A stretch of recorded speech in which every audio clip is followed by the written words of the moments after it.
Okay. Okay. This is the open mic, DeBarra spoken word, 12th January. And I think we have a complete treat for us. Up first is Alexandra.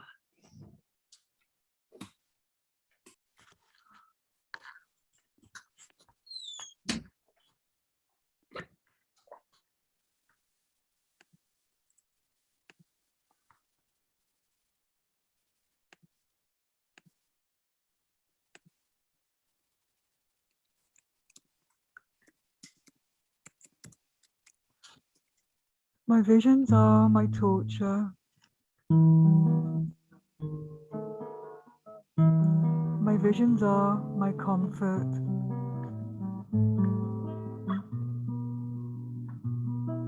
Turquoise visions, turquoise flying. For those whose hearts are not tired of sowing in the field of dreams. For the journey is bittersweet,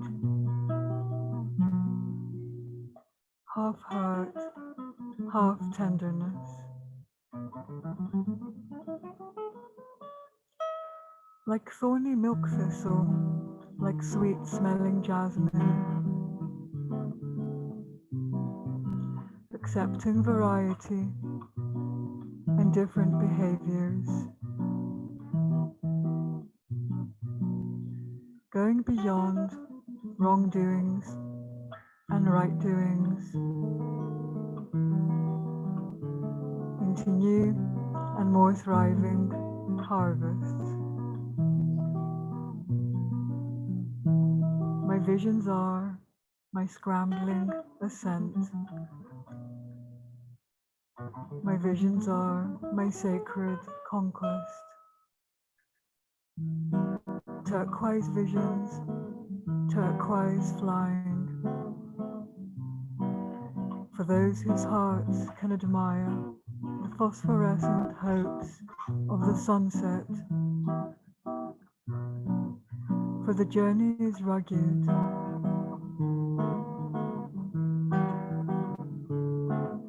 Half uphill, half downhill.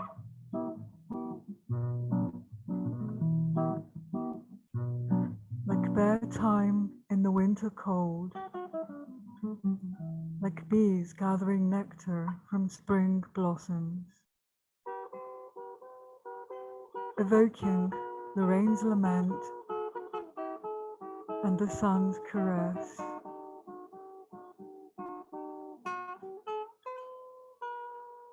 Going beyond unpleasant and pleasant reactions. Onto new and even higher peaks.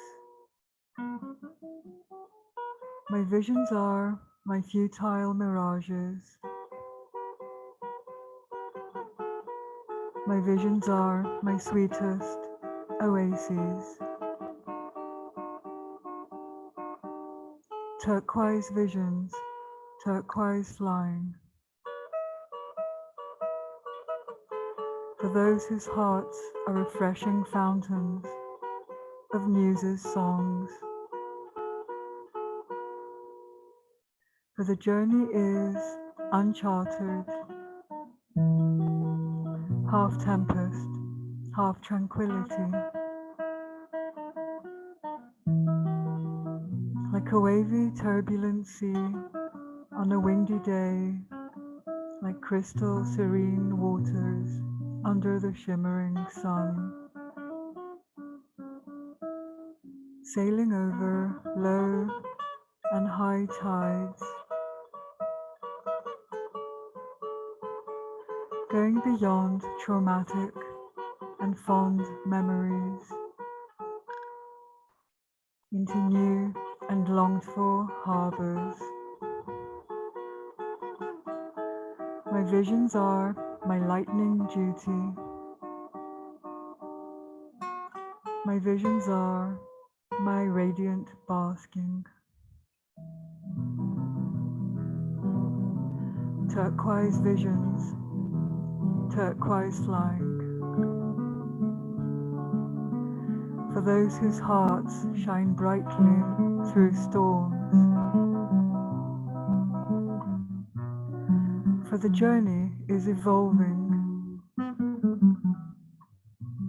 half empirical, half innate. Seeing what I encounter, seeing what I know.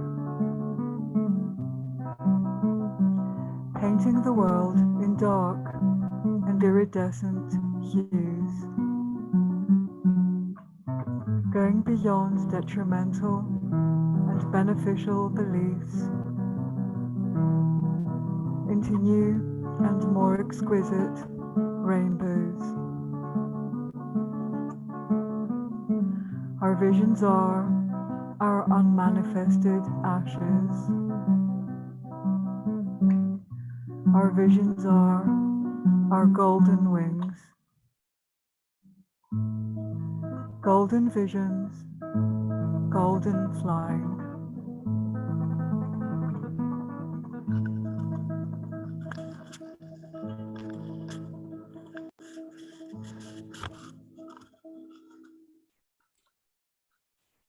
Ooh, what a treat.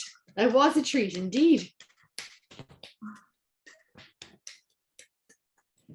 Thank you, Alexandra. Next up is Padraig O'Gorman. Hi. Wow, follow that. Can you hear me okay? Yeah. Right. Okay, so what I thought of this evening would be nice to do would be to read from my self-published novel, which I did in 2017. And I was home in Clonakilty at Christmas time and saw murals for Michael Collins, and thought that the part of my book, it's called The Drowning of Innocence, which is a love story set during the Irish War of Independence and Civil War, would be a good thing to read from. To set it in context, it's a fictional story, obviously, about three friends, three people who have known one another since childhood, Micheál and Mattie, and Mattie's sister, Eileen. At the point at where we reach in the story, the Civil War has just begun, and the battle for Cork has taken place. Micheál is reluctantly on the Republican side, or the regulars as they were called. And Mattie, who was taken in by Collins very early on in the War of Independence into the squad, is now one of the commandants in the Irish Free State Army who took over Cork City, landing on Passage West. And tragically, on the way into Cork at Rochestown, Micheál, who is a sniper, shot the commander at the lead of the platoon heading up the road into Cork City, and realized as he had shot him from the tower in Rochestown that he had shot his best friend Mattie, and knew immediately that his life effectively was over, and his relationship with Eileen, Mattie's sister, whom he had fallen in love with, was also over. So he retires out to Bale-na-Blah area. He's taken by the irregulars into the pub out there. And what happens is that a few days after he had arrived in the spot, a convoy came through of irregulars, of the Free Staters, looking for directions to Macroom. And one of the guys who gave them directions recognized Michael Collins in the backseat of the convoy. So they knew if he was going out, he would have to come back this direction. So they were preparing for him all day for this convoy to come back to ambush them. Most of the roads were impassable in West Cork at that time because the bridges had been blown up and so forth. And so this is the part that I wanted to read for you. I will switch off the video so you're not looking at me, and you can look at the cover of the book. Micheál spent the day with Tom Hale scouting ambush points to cover the road's layout. There was an air of tension as they waited, uncertain as to when the convoy would return. It was late in the day and approaching dusk when they decided to abandon the task. "They're not coming back today now," DC explained. "It's more like they've gone up to Bantry. Wrap it up and we'll get ready again tomorrow." The engineers were dispatched to disarm the mine and clear the obstruction from the road. Hales, visibly relieved, made his way down to the cart to supervise its removal and the dismantling of the mine. Micheál was left alone as he trudged back to Long's for the evening to face the anguish of yet another night of agitation and restlessness. He had reached the brow of the hill overlooking the pub when he heard gunfire from the ambush site. He became aware of the motor engines of the convoy and knew that it had returned. His heart was gripped with fear for Hales and the others left exposed as they dismantled the blockage on the road. It was late in the evening, almost dusk. In great alarm, he rushed back. He could hear the ominous sounds of Vickers' machine gun fire from the armored car as bullets strafed the fields, cutting into any undergrowth on both sides of the road, exposing previously safe ambush points. He was heartily sick of it all, slumped to the ground and scanned the convoy. The occupants had disembarked and taken cover under the vehicles. Some were hidden by a bank at the side of the road. They returned fire sporadically. To Micheál, it was a sham. DC came up behind them on the hill and urged him and others to fire their weapons and distract the column, draw their fire to his direction and away from the main ambush site. DC was worried about the men trapped on the boreen below. Suddenly, a figure stood up from behind the bank, positioned next to the Rolls Royce, and began to run down the road towards them. Micheál was aghast at the foolhardiness of this move. What's he thinking of, he thought. He's a sitting duck. Then in amazement, he recognized the figure of Collins himself running towards him with a bravado that seemed scarcely credible. Micheál was taken aback. He trained his Enfield 303 on the figure, an easy mark.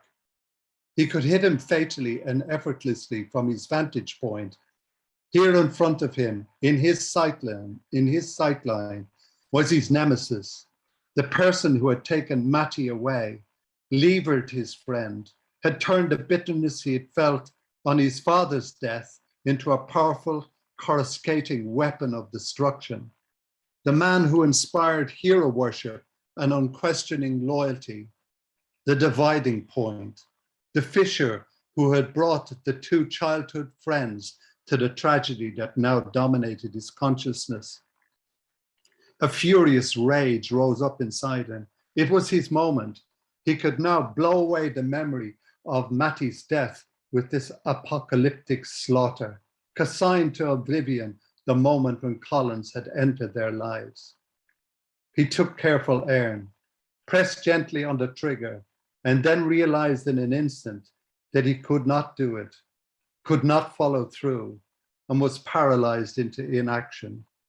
The very act of taking aim evoking in him deep resonances. Mortifyingly, the wretched moment when Matty was slain, but then also echoes, reverberations of Kilmichael, the slaughter of bodies gruesomely inhabiting his consciousness. He was sick to his core with it all, this pointless, futile violence. He was full of disgust, loathing, and repugnance for what was now taking shape before him. Another ridiculous chapter in an increasingly preposterous conflict. He was nauseated by the metamorphosis that had taken place in his own soul, propelling him towards hell on earth. As if to emphasize the moment of his conversion, the moment when he definitively decided that the whole charade was over, he moved the sightline of his rifle to a dry stone wall to the left of the running figure on the road. He pulled the trigger with consummate rage and the violence of rejection, and with pernicious destructiveness, his rifle kicked back on his shoulder. Immediately, and to his horror, he saw the running figure, Michael Collins, slump into a heap, struck down in flight. Where had the shot come from? The confusion of gunfire lacing the valley made it impossible to judge. What was evident, though, was that Collins was slain and in serious trouble. He continued to stare at the prone figure stretched out on the road and could see a gaping wound at the back of his head behind his right ear. He saw other staters rush up the road to the aid of their stricken leader. Around him, gunfire continued to rage from Micheál's comrades, encouraged as they were by the lull in return fire from the Free State troops. Cataclysmically for Micheál, this was it. He threw his rifle down in despair and knelt in the boggy ground, resting his hands joined in prayer on the rock in front of him, and begged with all his heart to his God, the God of his beloved mother, to forgive him, to look down in mercy on him, on the man stricken below, on Matty, Con, and all those whose lives have been cut short by this terrible visitation of bitterness, hatred, conflict, and death. He prayed with all his might for Eileen, wherever she was, that the God who had inspired such grace and dignity, compassion and mercy in his dear mother's heart would visit his beloved in her misery and despair and give her strength to carry on and comfort her in her deep sorrow. Tears streamed down his face as his grief broke, sobs wrecking through his body in uncontrollable anguish. The events below him, like some Greek tragedy, epitomizing all his losses. He was largely oblivious to the events railing around him, the continued gunfire, useless and intense. He hardly saw the armored car being driven forward towards the prostrate figure, who was now being cradled by one of the staters as they tried to engulf his head in bandages. He didn't take in fully the back doors of the vehicle being flung open and Michael Collins being lifted on board. The firing had by then abated, as if in recognition of the calamity that had fallen on the land and its people. He was still kneeling in his prostrate position as the vehicles took off in formation, bashing the obstructing cart to one side as it made its way from the ambush site into the gathering gloom of that terrible, appalling night. A night when hope died and the country submerged itself into a slough of sour, virulent, acrimonious poison from which it would not recover for generations. Thank you.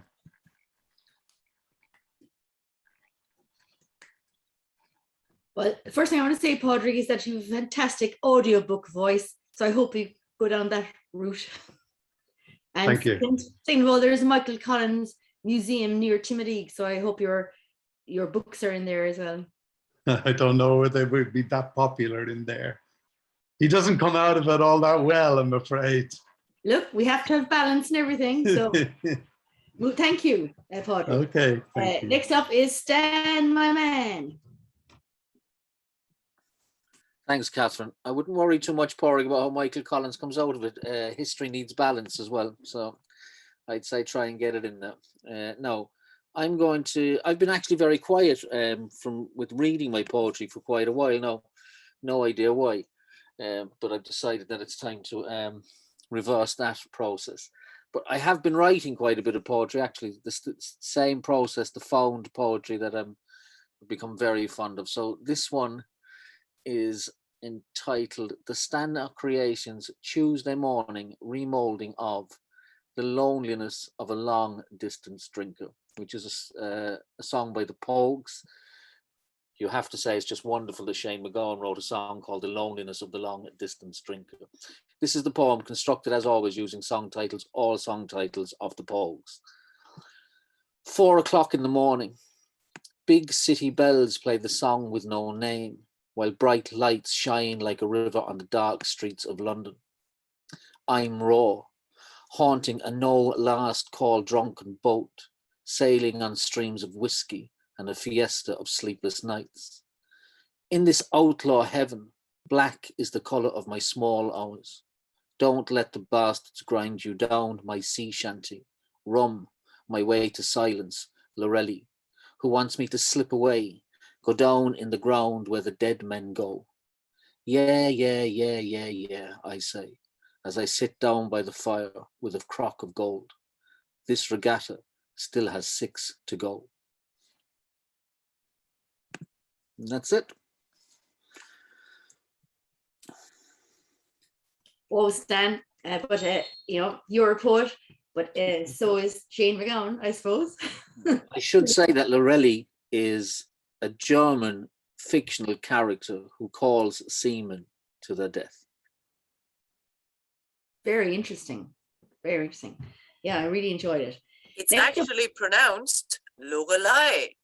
Oh, go on, Sue. Go on, Sue. And she has a name, and she is in the Rhine, and there's a cragged big rock in the Rhine that she crashed, that boats crash into, and the sun is reflected on the top of the mountains in such a way that they get blinded, and that's supposed to be her combing her golden hair. And you know, some even imagine her singing as well. There's a lot of mythology and tradition about that. There's poetry written about it, there's songs about it, and she's called the Lorelei.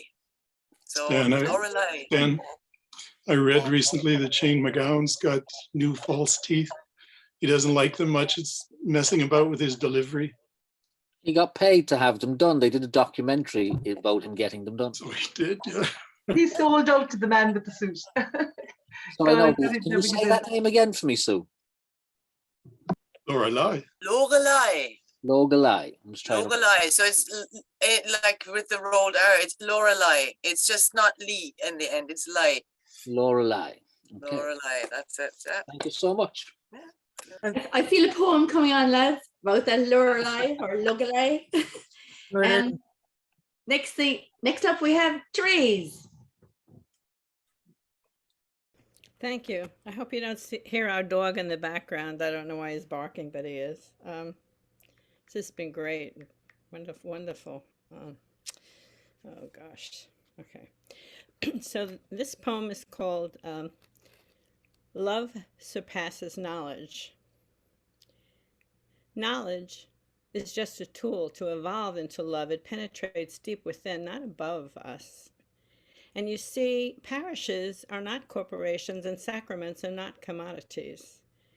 As we commit to relationships, not transactions, those actions that make one feel secure with the allure of permanency and power are really just the very same trap as the Tower of Babel.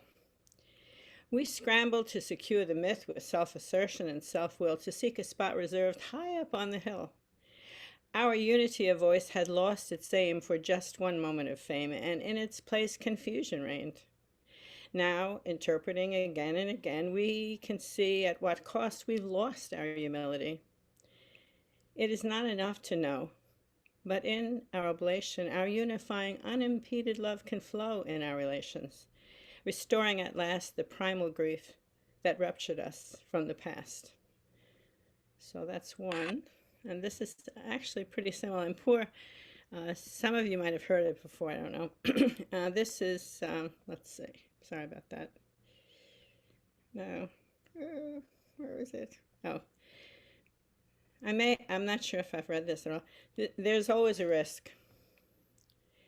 There is a language beneath the noise that first struck Babel and those who lost their footing in the climb. Running under the ground of judgment and the vanities of self-will, there is a river flowing, carrying us striving for communion. There is a love you see, not seen by those who lack transparency, the web of unity engaging us, our heart energy. It's only in simplicity that individuality is rooted and life shoots through to the other side of complexity. We owe it to humanity now to show discretion and listening for direction, and yet somehow there is a risk in silence. We could miss the time to move as human potters and to prove that only together we do not lose our grip amidst a universe of loss. The cosmos redirects that filament presumed to be a cost unknown in carving out our everlasting home. Yes, it begins right here. The key of life is very near. Yes, love will show the way. There is a risk. Thanks. Thank you. I love that, Therese. The language beneath the noise and the key of life. Fabulous. Fabulous. Next up is our very own Lauren. Thanks very much, Catherine.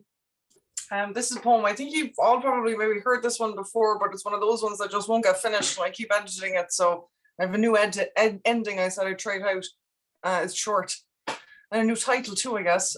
Ingredients. Lo, I sit her down on a tear-soaked floor, under rage-splattered walls, in our 1,000-square-foot glass prison. First, I give stacking spoons, blue nesting cups, a mixing bowl, then sugar, water, flour, butter. She redecorates while I bake to make motherhood tangible, a solid thing to put upon the scale to try and counterweigh my failure. She grows a little more, and then we both are on the floor, greasing tins, cracking eggs, her hand a miniature in mine. We stir together with one spoon until a declaration of me do. I watch her batter freckled face, furious with concentration, stirring, pouring, powdering, while my mind, slick and tacky, kneads love into meaning. Thank you.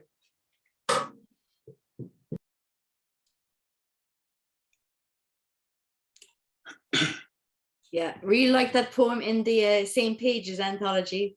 And the images, that was fantastic. That's the same poem, is it? New version, but yeah. Great. In the Cork words, was it? No, I don't know. I can't keep track anymore. I don't think that's been anywhere. But you had it for the collective. I think it's in the same. Oh yeah, I could be mixing that up. Okay. Thanks, Lauren. That's fantastic. Patrick Close. This is a poem that took the form of a letter to a dear friend. My dear friend, I thank you for your concern. I am well as can be expected in these days of thunderstorms and pandemic panic suppression.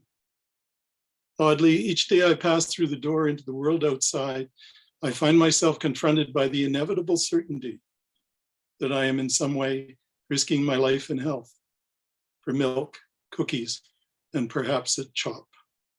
Yes, perhaps a chop. I drive here and there faster than normal, seized by urgency no matter how small the task. And it's becoming normal. It's becoming strangely normal. I admit I feast on this in some ways. It is captivating, enervating, motivating, and I've always fed on shadow and doubt. I reread my poems from 50 years ago before shredding them, creating clouds, tiny bits of paper crowded with words, rage and lust and death, unrecognizable, small, insignificant in their writhing confusion of youth.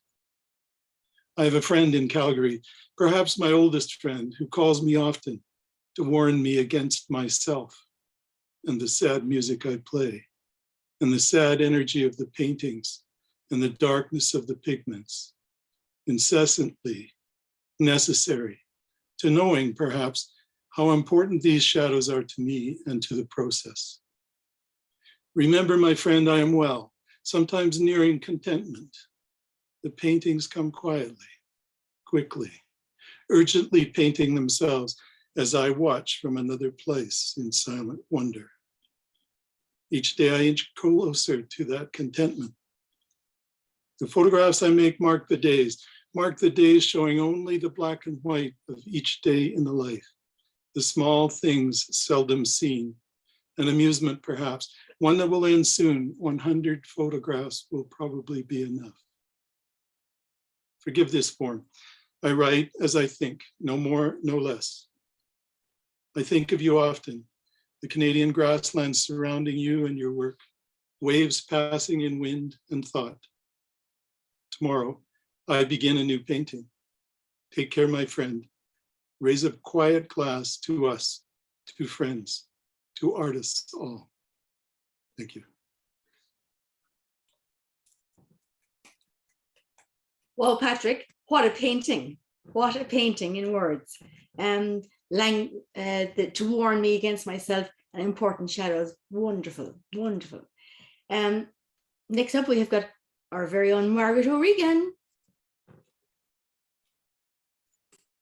Thanks, Catherine. I'm glad my internet held for this long. I didn't expect it to, so I'm doing a very short one from the Blue Mondays anthology. It's an acrostic poem. It's called Love Undiluted. Love, when it embeds, when it embodies, ought to be known, ought to notice. Velvet-like softness enveloping the mind and heart.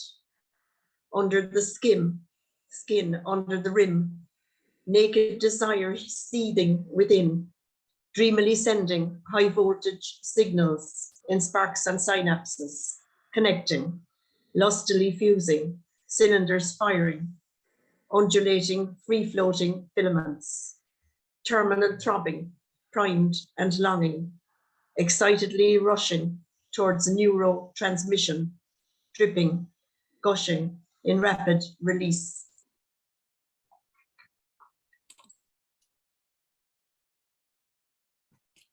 As usual, Margaret, we love your naked desire.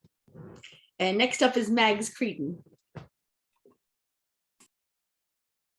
I was going to do that poem about the Aquila, but I said, do you know that the Greek lady there made me feel I'd do a little haiku to music that I did a long time ago, Sand Leaves, so maybe I'll do that one. I sent the images to Catherine, but it might be impossible. I can't put them up online, they're not on the computer. So the haiku is a lovely form. I tend to write songs sometimes in a string of haikus, which is almost a contradiction in terms.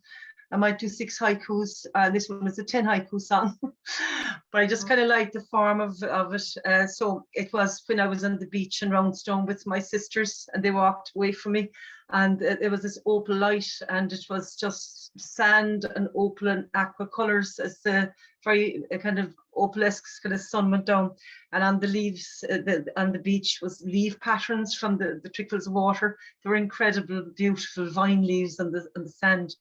And it just reminded me of my mother's fur coat, her little silver little coat she had when I was small, and she'd wear it, I'd snuggle in. So we were missing her on the day. So this is what the song is about Roundstone Beach, if you can hear it.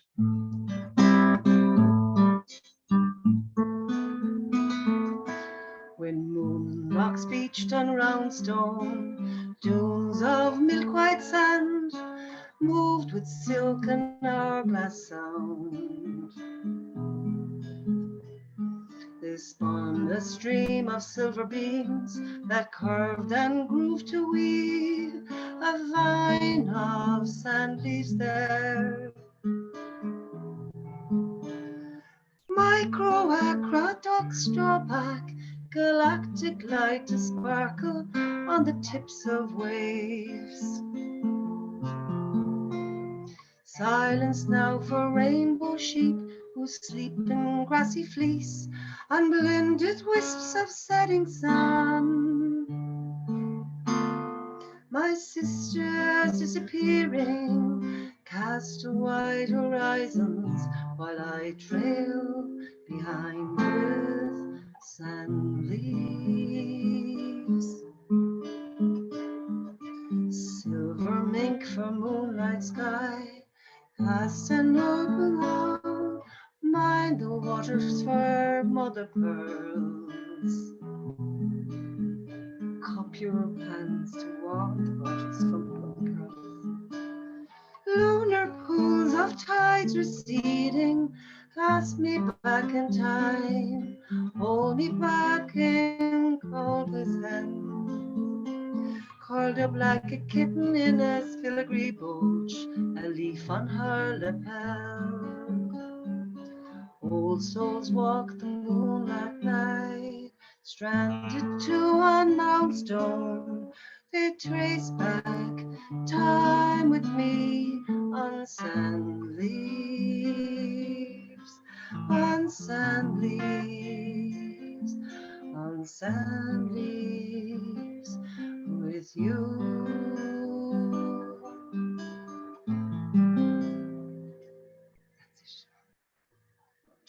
Kind of fluffed a few lines. Sorry, Paul. I Wow, didn't what a- apologize during it. What a fantastic song, Megs. I mean, I'd nearly stay another hour just to hear you play more music. Thanks. It was just a memory of my mother. I was just there. Oh, And it's this was fabulous. the exact same as her little silver filigree brooch that she'd wear. And just the connection. Beautiful. Thank you. Next up is the irrepressible Sue Blue. Irrepressible, what an adjective. Thanks, Kath. Right, so today I picked up the Cork Words 2 anthology in the library, and I would like to do one of the two pieces in there. And somehow I just changed my mind to do the second one instead, because it kind of ties to what we just heard a little bit. So I'll read that. Yeah, it's called The Note. Floating like a cork in the lee, bobbing, swimming, dipping, I see a little red box, heart-shaped. My curiosity draws it in, tiny item of treasure. I carry it down the path in the hollow of my hand. The birds are making a racket in the trees as I resist from opening it, from peeking in before the time is right. At the chapel, my feet stop walking. So I step into the little sacred space, beams meeting in the center above, mathematically precise, holding the unsupported roof. I kneel down, cherishing this secret moment to open the small red heart.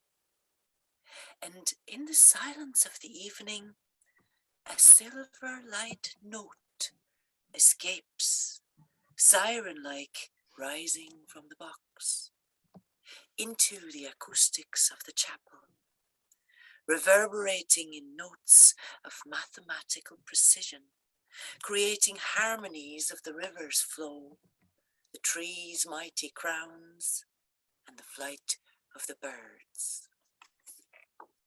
Thanks very much. Lovely. Thanks very much. Beautiful. Your small red heart, or small blue heart, or big blue heart, I should say, and great rhythm. Thank you, Sue. Next up, we have the one only Ruth Elwood. Thank you, Catherine. There is only one of me. Oh, wait, there isn't. There's 5 of me. So this is called Stop, Go Slow. Cheating, overeating, overthinking, drinking, over the limit, under the table, in a pickle, jarred. Walk sleeping, swear I'm not peeping, count to 10, breathing. Skim stones, sinking, shimmering, glimmer man. Fish eye, fish nets, thrown back in, dive head first, brain freezing. Run down, running up that hill, over the hill, tumbling cheese wheel, bounce, here, there, gummy bears, skin, bare, touch, fallen arches, archangel in heels, going, gone. Rainbows in rearview mirrors, mister, blue skies, go, slow, stop.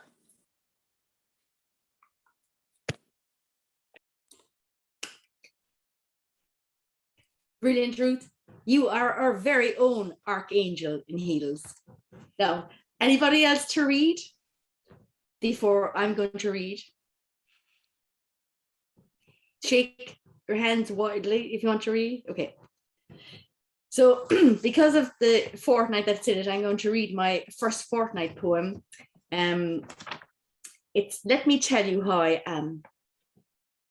I am a warrior without tomahawk, a kite without wind, a well without water, a wizard without spell, a poet without poem, a book without cover, a crayon without fingers, an egg without shell, a candle without cake, a fairy without wings, an altar without prayer, a church without bell, a cracker without cheese, a beach without sand, a rider without horse, an ocean without swell, a painter without canvas, a night without moon, an evening without kiss, and only time will tell. But if you ask me how I am, I say, sure, I'm grand.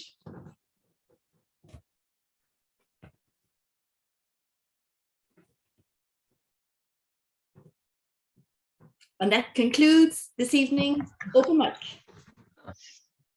Thanks, everyone. What a brilliant night. Thanks for hosting, Catherine. Thank you very much, Catherine. Catherine, before everyone goes, or you go, because the next, the bar is open. No, the bar is spoken word, not the bar is open mic. Open mic will be on the 9th of February, but you've had a hand in that, and could you please explain to us what's going to happen?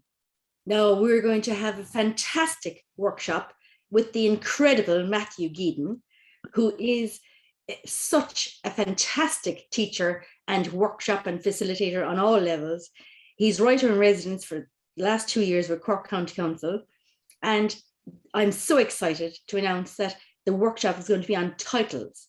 Now, it's going to be a very fun workshop because I think what he does is he gives you a piece of poetry or prose and you put a title on it. And then it shows the importance of titles, and it can't be underestimated, the importance of a title on your work. And in all the workshops that I'm doing with various poetry collectives, titles are so important. So it's going to be a fantastic workshop on titles. Thank you very much, Catherine. And this concludes our session. Of course, we have to thank in hopeful anticipation Cork County Council and DeBarra for hosting us from the start, and Nick Smith as the godfather, and Stan Notte for introducing and roping in Derek Flynn, who I think was, great. And if you want to receive notice of the public publication of this recording, please put your email address in the chat unless you're already on the mailing list. Thank you very much, and see you on the 9th of February. Say hello to Fergus. Thank you. Fergus Costello, hello.